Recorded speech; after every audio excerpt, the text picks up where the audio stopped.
Good morning students, how are you all? Again today's SST period. In last class, in previous class I have given you question answers and exercises of lesson number 17. Now today we have to start lesson number 18, governing ourselves. So let's start the lesson. So all students open page number 124. First one is get set. So given below are the legislature of some countries. Read the clues and write the names of the country. First one is Federal Assembly, Asia, world's largest country. So Asia and world largest country is Russia. Second question, Congress, North America dollar. So United States. Diet, Asia, yen. So its answer is Japan. National Congress, South America football. So this is Paraguay. National Assembly, Asia, Kabul, Afghanistan. So these are the legislative of countries. Now checkpoints. So write true or false. First one, the parliament makes law for our country. Yes, it's true.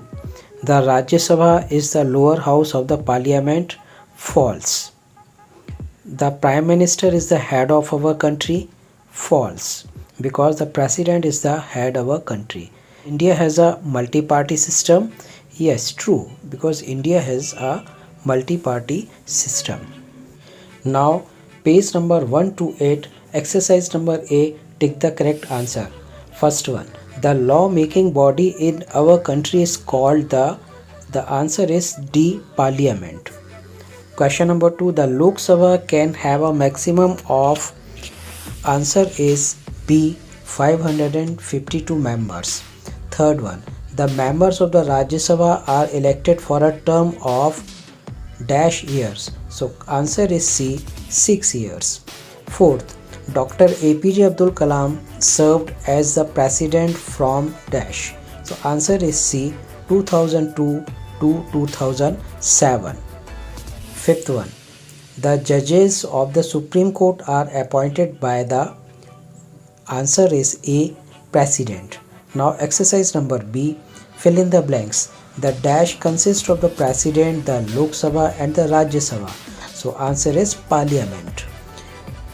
Question number 2, the dash is also known as the lower house. So answer is Lok Sabha. Third one, the dash of India is the chairman of the Rajya Sabha. So answer is vice president. Fourth one, the president of India is elected for a term of dash years. So answer is 5 years. Fifth one, the highest judicial body in a state is the dash. Answer is High Court. Now question answers. So question number 1, which provision in the constitution help in the proper governance of the country? Means country, हमारे देश में हमारी सरकार को proper govern करने के लिए constitution means संविधान में क्या प्रावधान किए गए हैं? सो answer is the constitution of India provides for a government at the centre and one in each state. हमारे भारत में जो गवर्नमेंट है वो एक सेंटर की गवर्नमेंट होती है और एक हर स्टेट की गवर्नमेंट होती है. The powers of the central and state governments have been clearly written down in the constitution. और हमारे जो देश का संविधान है इसमें सेंट्रल के और स्टेट गवर्नमेंट के पावर प्रॉपरली लिखे हुए हैं कि किसके क्या क्या कौन कौन से पावर्स हैं. Now question number 2, write 3 differences between the Lok Sabha and the Rajya Sabha. So first one, Lok Sabha.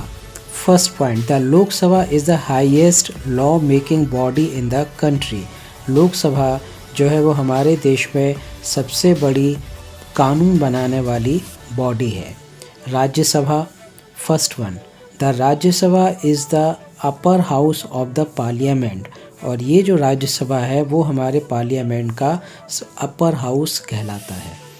Second point of Lok Sabha, it's members are elected directly by the people, means इसके जो लोकसभा के जो members हैं वो लोगों के द्वारा directly चुने जाते हैं, जो हम लोग इलेक्शन करते हैं, इलेक्ट करते हैं इलेक्शन के द्वारा, वो बात कही गई है। Second point of Rajya Sabha, it's members are not elected directly by the people, और राज्यसभा के जो मेंबर्स हैं वो डायरेक्टली लोगों के द्वारा नहीं चुने जाते हैं।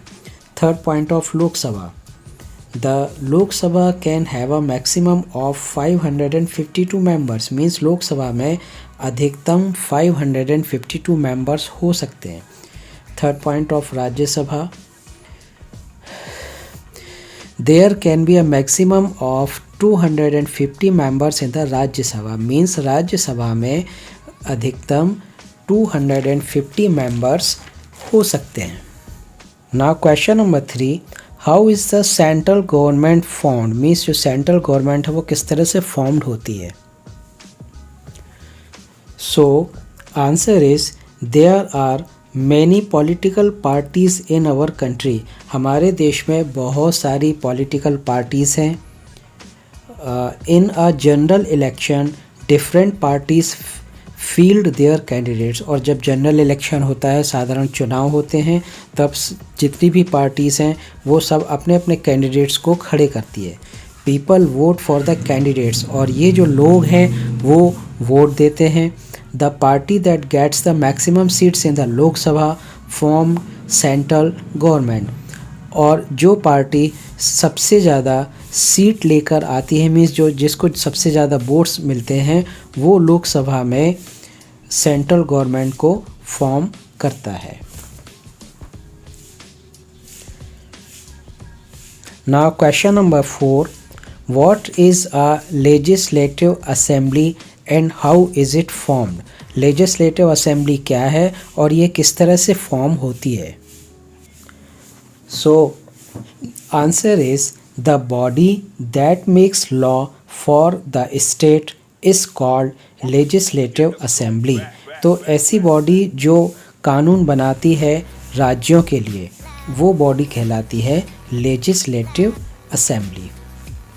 Members of the Legislative Assembly MLAs are elected by people, और ये जो MLAs हैं जिनको Members of the Legislative Assembly बोलते हैं, ये लोगों के द्वारा इलेक्ट किए जाते हैं for a term of 5 years, और ये 5 साल के पीरियड के लिए इनको इलेक्ट किया जाता है। Now the next question is write a short note on the judiciary, means judiciary पर आपको एक शॉर्ट नोट लिखना है। So the judiciary, first point, the constitution of India provides for an independent judiciary, ये जो हमारा भारत का संविधान है इसने हमें इंडिपेंडेंट जुडिशरी प्रोवाइड की है, मीन्स एक स्वतंत्र स्वायत्त संस्था।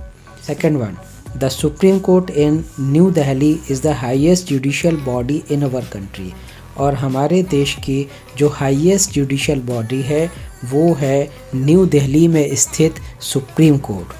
Third point, it gives the final judgment in any legal case, और ये जो सुप्रीम कोर्ट है ये किसी भी लीगल केस में फाइनल जजमेंट देता है, जो हम लोग अपील के माध्यम से वहाँ जाते हैं और रिट के माध्यम से भी कई बार जाते हैं। Fourth one, the High court is the highest judicial body in a state, और ये जो राज्य में सबसे बड़ी जुडिशल बॉडी रहती है वो रहती है High Court. So do you know where is the High Court of MP, तो हमारे मध्य प्रदेश का जो हाई कोर्ट है वो जबलपुर में स्थित है, और इसकी 2 ब्रांचेस हैं, एक ब्रांच ग्वालियर में है और एक ब्रांच इंदौर में है। Then fifth one, each district in the state has its own court, और हर डिस्ट्रिक्ट हर ज़िले में भी एक कोर्ट होती है जिसको हम लोग बोलते हैं डिस्ट्रिक्ट कोर्ट।